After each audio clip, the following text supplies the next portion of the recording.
volunteers disembarked the anchored Nanina, climbed into a small boat, and sailed about 10 miles from New Island to Beaver Island, both part of the Falkland Islands archipelago in the South Atlantic.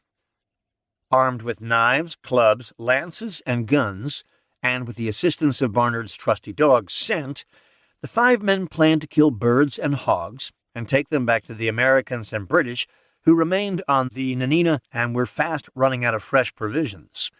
It was a mission of mercy. The hunt went well, and within a few days the boat was filled to the gunwales with the bloody carcasses of slain animals. But when the men sailed back to New Island late on June 14th, they were greeted with an alarming sight. The Nanina was gone. Stunned, confused, and angry, the men hauled the boat up onto the beach and, according to Barnard, awaited the approach of daylight in the most impatient and tormenting anxiety.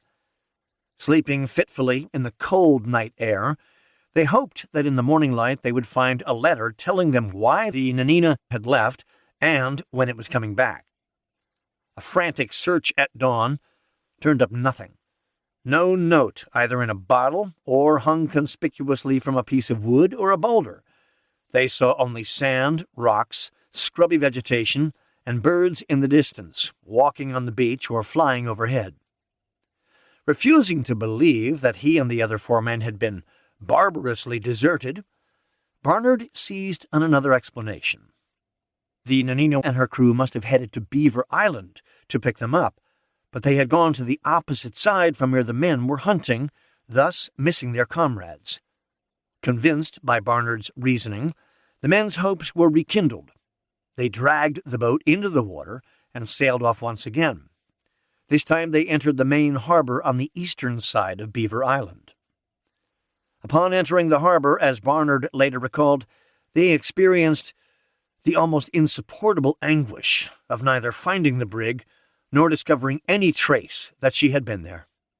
They had been cruelly abandoned at the beginning of a Falklands winter, with little to sustain them and no explanation why they had been left in such a horrendous predicament.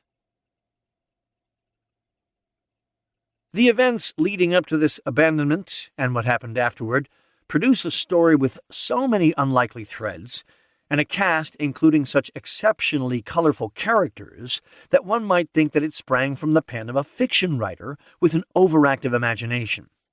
And yet, the story is true.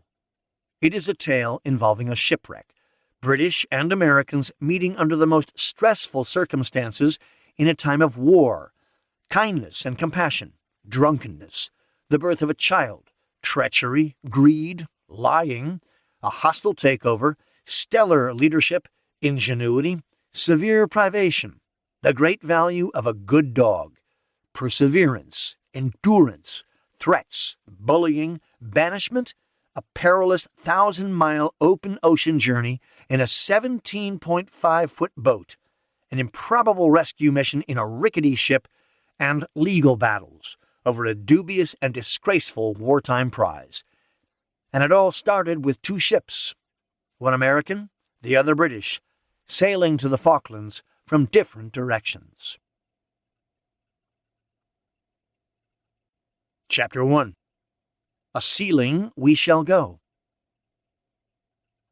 Early in 1812, Charles H. Barnard marched into the offices of the prosperous New York import-export firm John B. Murray & Son and proposed a sealing voyage to the Falkland Islands. The expedition's goal, like all such journeys, was to kill seals to collect their skins and render oil from their blubber. Once the vessel was loaded with product, it would sail back to New York, while leaving on the islands a small crew of men to continue sealing.